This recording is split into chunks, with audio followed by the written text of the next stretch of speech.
Assalamualaikum warahmatullahi wabarakatuh. Perkenalkan, nama saya Prandini Dianita Rizky, NPM 5019155. Saya dari kelas 5C, Prodi PGSD. Baiklah, saya di sini akan bercerita tentang Putri Salju. Pada suatu hari, ada seekor ratu yang duduk di dekat jendela yang sangat indah. Jendela tersebut terbuat dari kerangka kayu yang berwarna hitam. Ratu yang sedang menjahit dan melihat salju yang turun, sehingga tanpa disengaja jarinya tertusuk jarum jahit. 3 tetes darah yang keluar dari jarinya. Darah tersebut berjatuhan di atas salju. Warna merah yang menempel di atas putihnya salju terlihat sangat cantik. Ratu pun berpikir, seandainya aku punya anak dengan kulit seputih salju, bibir semerah darah, dan rambut sehitam bingkai jendela. Ratu pun akhirnya melahirkan seorang putri yang sangat cantik. Melihat kulit yang seputih salju dan bibir semerah darah, Putri tumbuh menjadi gadis yang sangat cantik dan baik hati. Ia dipanggil sebagai Putri Salju. Namun, ketika Putri Salju tumbuh menjadi gadis remaja, sang ratu meninggal karena sakit. Beberapa tahun kemudian, raja pun menikah lagi. Ibu tirinya juga sangat cantik. Namun, ia memiliki sifat yang dengki dan iri hati. Ia hanya mementingkan dirinya sendiri. Ratu cantik itu memiliki sebuah benda kesayangannya, yaitu sebuah cermin ajaib yang sangat indah. Setiap pagi, Ratu berdiri di depan cermin ajaib dan bertanya, "Cermin ajaib, siapakah wanita tercantik di negeri ini?" Setiap hari Ratu bertanya dan dijawab oleh cermin ajaib tersebut. "Ratuku adalah wanita paling cantik di negeri ini." Waktu terus berjalan dengan cepat dan Putri Salju tumbuh menjadi gadis yang sangat cantik. Bahkan kecantikannya melebihi sang ratu. Suatu hari, Ratu pun bertanya kembali kepada cermin ajaib, "Cermin ajaib, siapakah wanita tercantik di negeri ini?" Saat itu cermin ajaib pun langsung menjawab, "Ratuku adalah wanita paling cantik di negeri ini." Namun, Putri Salju 1000 kali lebih cantik dari ratuku. Ratu sangat terkejut dengan mendengar jawaban dari cermin ajaib itu. Ratu menjadi sangat benci kepada anak tirinya, Putri Salju tersebut. Ratu merasa sangat tersaingi oleh Putri Salju dan berpikir menyingkirkan Putri Salju karena ia ingin menjadi satu-satunya wanita paling cantik di negeri ini. Ratu memanggil pengawal dan memerintahkan untuk membunuh Putri Salju di hutan. Para pengawal yang membawanya ke hutan merasa kasihan melihat Putri Salju menangis dan memohon agar para pengawal tidak membunuhnya. Ia berjanji untuk melarikan diri ke hutan dan tidak kembali. Akhirnya, Putri Salju langsung berlari ke dalam hutan. Putri Salju terus berlari di dalam hutan hingga ia sampai sebuah rumah kecil. Putri mengetuk pintu, namun tidak ada satupun yang menjawab. Akhirnya ia masuk ke dalam rumah tersebut. Ternyata rumah tersebut kosong, tidak berpenghuni. Ternyata sebuah rumah adalah milik 7 kurcaci yang sedang bekerja di tambang. Ketika Putri Salju masuk ke dalam rumah kecil tersebut, terdapat meja kecil, garpu yang kecil, 7 cangkir kecil, serta 7 tempat tidur yang kecil. Putri Salju sangat kehausan dan merasa sangat lapar. Putri Salju mengambil sedikit roti dari ke-7 piring dan meminum setetes anggur dari gelas. Ia merasa sangat kelelahan dan tertidur pulas dan salah satu tempat tidur kecil tersebut. Ketika menjelang malam, ketujuh kurcaci pulang ke rumahnya setelah seharian bekerja. Mereka masuk ke dalam rumah dan menyalakan 7 lilin. Mereka merasa ada seseorang yang masuk ke dalam rumah. "Siapa yang sudah duduk di kursiku?" kata kurcaci pertama.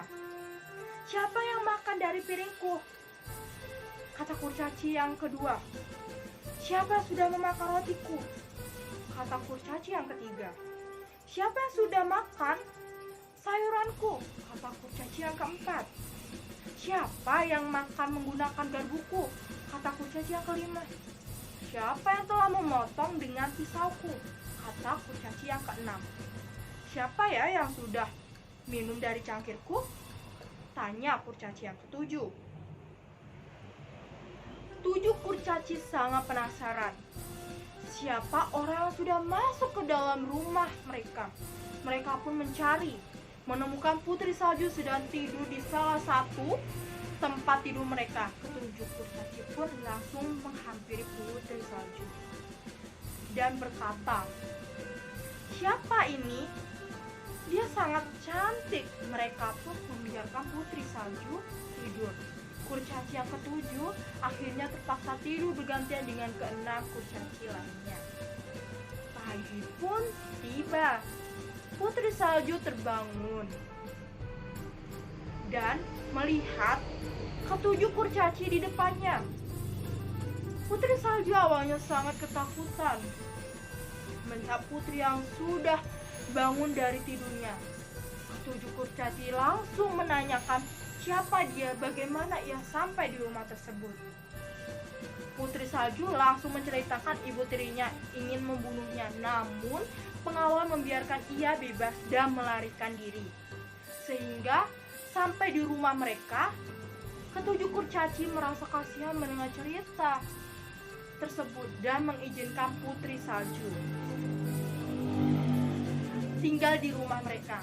Seorang kurcaci itu mengizinkan Putri Salju untuk tinggal di rumah mereka. Putri Salju dan kurcaci tersebut mengajukan syarat.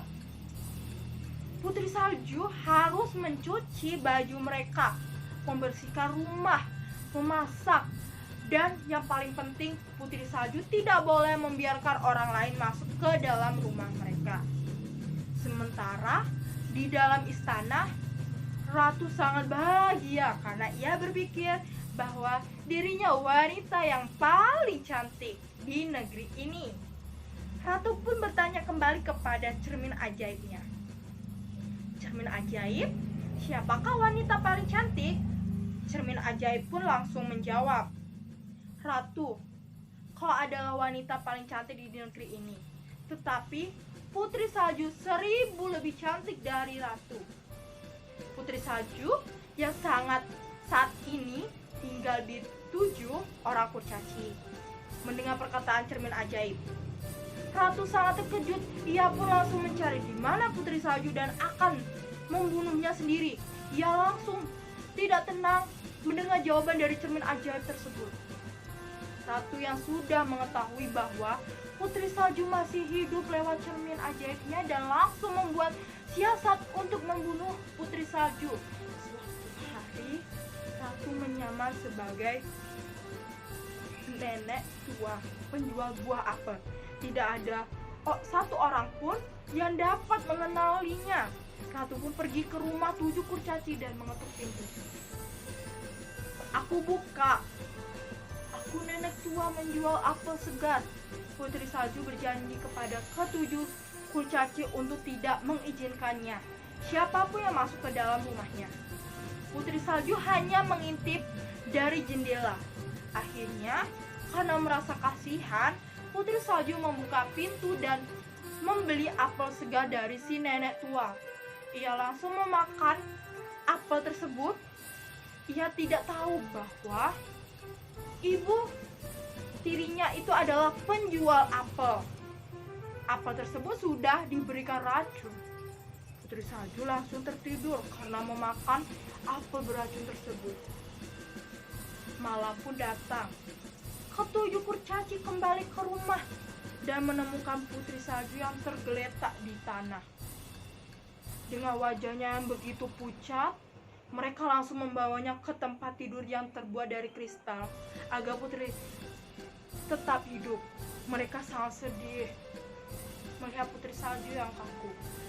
Sementara itu, Ratu sangat senang. Ia langsung kembali ke istana dan langsung bertanya kepada cermin ajaib. Cermin ajaib, siapa wanita yang paling cantik di negeri ini?